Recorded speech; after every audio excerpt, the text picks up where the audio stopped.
শুভ সন্ধ্যা বন্ধুরা, সবাই কেমন আছো? ভালো আছো? আর আমাদের সুন্দরবন বাসন্তীতে বৃষ্টি হয়েছিল, তো তোমাদের দাদাভাই মাঠে গিয়েছিল। দেখো এই যে শোল মাছ ধরে নিয়ে এসেছে, চৌকি দিয়ে মেরেছে, তো এই যে কেটে গিয়েছে। আর তোমাদের দিকে বৃষ্টি হলে কেমন মাছ পাওয়া যায় কমেন্ট করে জানিও। আর এই দেখো এটা হচ্ছে শিঙি মাছ, দেখো দুটো শিঙি মাছ ধরেছে আর একটা বড় শোল মাছ ধরেছে, আর এটার ছোট্ট মাছ।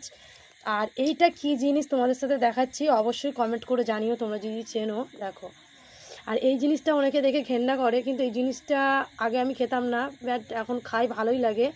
আর এটা খাওয়া খুবই ভালো জিনিস, তোমাদের দাদাভাই ধরে নিয়ে এসছে। আর আমি তো আগে প্রচুর ভয় করতাম, এখন আর ভয় পাই না অবশ্য। এই যে মেরেছে, পুরো কেটে গিয়েছে, তো দেখতেই তো পাচ্ছ।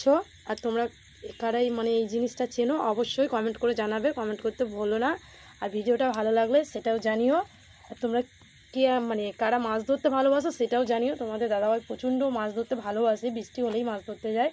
তো এগুলো ধরে আমার কাছে রেখে দিয়ে আবার মাছ ধরতে গেছে। সবাই ভালো থেকো, সুস্থ থেকো, টাটা।